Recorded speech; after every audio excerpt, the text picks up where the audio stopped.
আসসালামু আলাইকুম। সংবাদে আপনাদের সবাইকে স্বাগত জানাচ্ছি। আমি ফিরোজ তোহা। শুরুতেই আরবে কেবলস সংবাদ শিরোনাম জানিয়ে দেব এই মুহূর্তে হাতে পাওয়া সর্বশেষ গুরুত্বপূর্ণ আপডেট বাংলা সংবাদ। শুরুতেই থাকছে মার্চ ফর ইউনিটিতে জড়ো হচ্ছেন সারা দেশ থেকে আসা শিক্ষার্থীরা। বৈষম্য বিরোধী ছাত্র আন্দোলনের আহ্বানে সাড়া দিয়ে মার্চ ফর ইউনিটিতে যোগ দিতে সারা দেশের শিক্ষার্থীরা ভোর থেকেই কেন্দ্রীয় শহীদ মিনারে জড়ো হতে শুরু করেছেন। মঙ্গলবার ভোর থেকে মঞ্চ তৈরির কাজ শুরু হয় এবং বিভিন্ন জেলার শিক্ষার্থীরা রাতেই ঢাকার উদ্দেশ্যে রওনা দেন।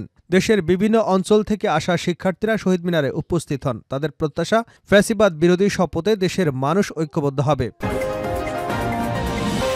এবারে জানাবো, কেউ দল করলে আপত্তি নেই, ক্ষমতা দখল করতে চাইলে আপত্তি আছে। বিএনপির ভাইস চেয়ারম্যান শামসুজ্জামান দুদু বলেছেন, বিএনপি পারে দেশে গণতন্ত্র, বাংলাদেশের স্বাধীনতা এবং সার্বভৌমত্ব রক্ষা করতে। কিভাবে গরিব মানুষের পাশে দাঁড়াতে হয় তা জানে বিএনপি। এটা অতীত ইতিহাসে দেখা গেছে। ক্ষমতায় আনলে তারেক রহমানের নেতৃত্বে আগামীতেও সেটি দেখতে পাবেন।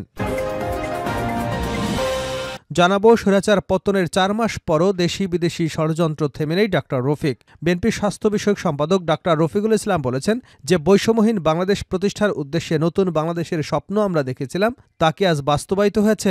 স্বৈরাচার পতনের আজ ৪ মাস হয়ে যাচ্ছে, অথচ দেশ নিয়ে বিদেশি ষড়যন্ত্র থেমে নেই। এদিকে আওয়ামী লীগ নেতারা দখলে ১৫০০ একর জমি বাবা ছেলের কাছে অসহায় এলাকাবাসী। বান্দরবানের লামা উপজেলার সরাই ইউনিয়নে জালিয়াতি করে ১৫ বছরে প্রায় ১৫০০ একর জমির মালিক হয়েছেন মোহাম্মদ আলী শিকদার নামের আওয়ামী লীগ নেতা ও তার ছেলে। এবারে থাকছে দীর্ঘ ১৪ বছর পর প্রকাশ্যে ছাত্র শিবিরের সদস্য সম্মেলন। দীর্ঘ ১৪ বছর পর প্রকাশ্যে সদস্য সম্মেলন করছে বাংলাদেশ ইসলামী ছাত্র শিবির। মঙ্গলবার সকালে রাজধানী সরোয়ার্দী উদ্যানে ৭,০০০-এরও বেশি সদস্য নিয়ে এ সম্মেলন শুরু হয়। পবিত্র কোরআন তেলাওয়াতের মধ্য দিয়ে সকাল ৮টায় এ সম্মেলন শুরু হয়। উদ্বোধনী বক্তব্য রাখেন ছাত্র শিবিরের কেন্দ্রীয় সভাপতি মঞ্জুরুল ইসলাম। এবং সর্বশেষ জানাবো আন্তর্জাতিক সংবাদ। দক্ষিণ কোরিয়ার অভিশংসিত প্রেসিডেন্টের বিরুদ্ধে গ্রেপ্তারি পরোয়ানা জারি। দক্ষিণ কোরিয়ার অভিশংসিত প্রেসিডেন্ট ইউন সুক ইউলের বিরুদ্ধে গ্রেপ্তারি পরোয়ানা জারি করেছেন আদালত। সিউলের একটি আদালতে আদেশ জারি করেন। মঙ্গলবার বিবিসির প্রতিবেদনে এ তথ্য জানা গেছে। এতক্ষণ শিরোনাম শুনছিলেন, এবার বিস্তারিত। প্রিয় দর্শক, আপনি যদি এই চ্যানেলে নতুন হয়ে থাকেন, ভিডিওটি দেখতে দেখতে চ্যানেলটি সাবস্ক্রাইব করে আমাদের সঙ্গে থাকুন। আর এই ভিডিও সম্পর্কে আপনি আপনার মূল্যবান মতামতটি কমেন্ট বক্সে জানিয়ে দিন। আর হ্যাঁ প্রিয় দর্শক, জানিয়ে দিন ভিডিওটি কোথা থেকে দেখছেন। মার্চ ফর ইউনিটিতে জড়ো হচ্ছেন সারা দেশ থেকে আসা শিক্ষার্থীরা।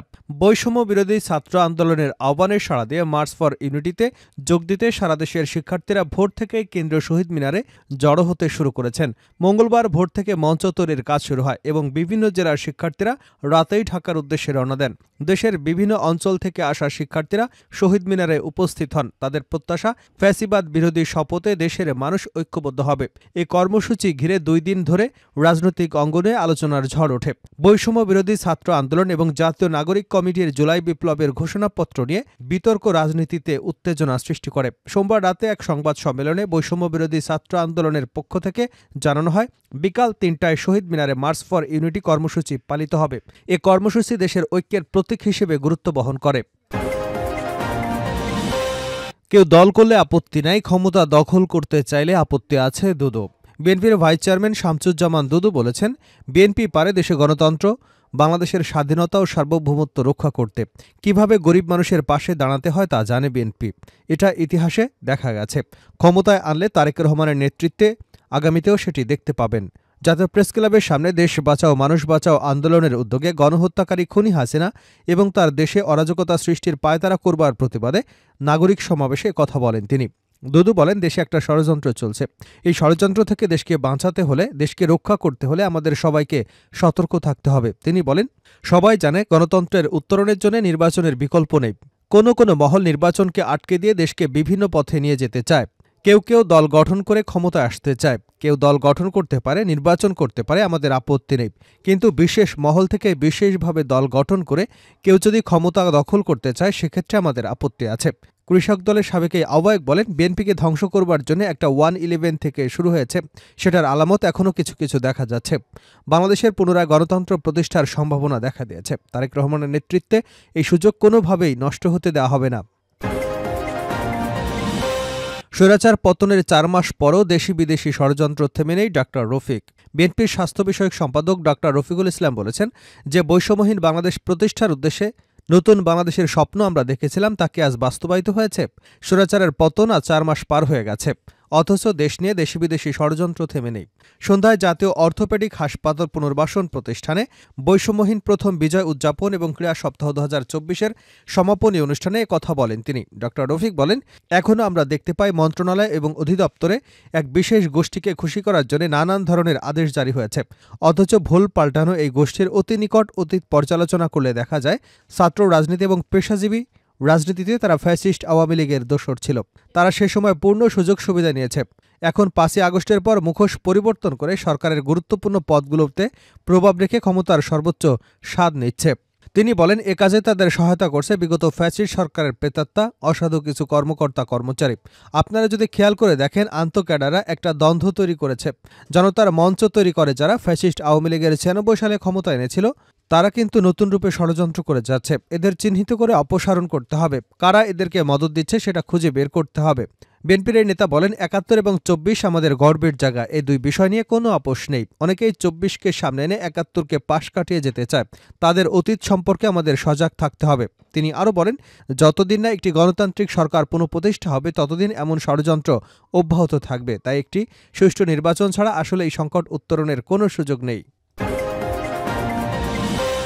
আওয়ামী লীগ নেতার দখলে ১৫০০ একর জমি বাবা ছেলের কাছে অসহায় এলাকাবাসী।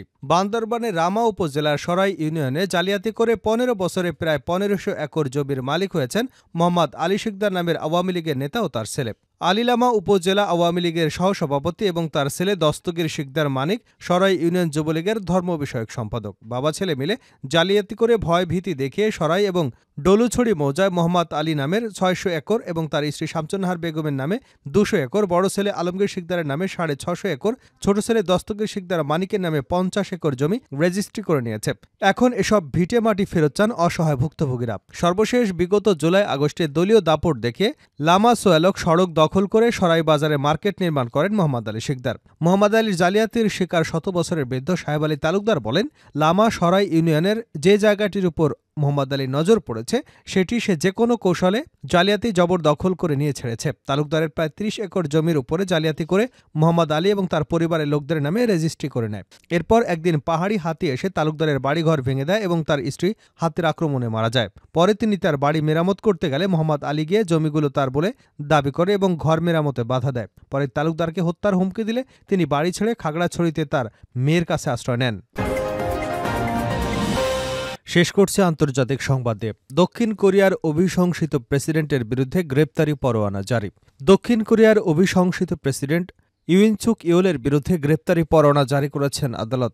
সিউলের একটি আদালত এই আদেশ জারি করেন। মঙ্গলবার বিবিসির প্রতিবেদনে এ তথ্য জানানো হয়েছে। ৩রা ডিসেম্বর সামরিক আইন জারির চেষ্টার অভিযোগে এই পরোয়ানার আদেশ দেওয়া হয়। বিদ্রোহ এবং রাষ্ট্রদ্রোহের অভিযোগে একাধিক তদন্তের মুখোমুখি ইউন। গত ২ সপ্তাহে তার বিরুদ্ধে একাধিক জিজ্ঞাসাবাদের আয়োজন করা হয়, কিন্তু সেই জিজ্ঞাসাবাদের মুখোমুখি হওয়ায় আদেশ উপেক্ষা করেন তিনি। অবশেষে কর্তৃপক্ষের সামনে হাজির হওয়ার ৩টি সমন উপেক্ষার পরে এই পরোয়ানা এলো। রোববার রাতে তদন্তকারীরা বিদ্রোহ এবং ক্ষমতার অপব্যবহারের অভিযোগে ইউনের বিরুদ্ধে গ্রেপ্তারি পরোয়ানার আবেদন করেন। এই পদক্ষেপকে তার আইনজীবীরা অবৈধ বলে বর্ণনা করেছেন। দক্ষিণ কোরিয়ার স্বল্পকালীন সামরিক আইন ঘোষণার পর থেকে রাজনৈতিক সংকট রয়েছে। ইউন এবং তার একজন উত্তরসূরীয় পার্লামেন্টে তার অভিশংসিত হয়েছেন।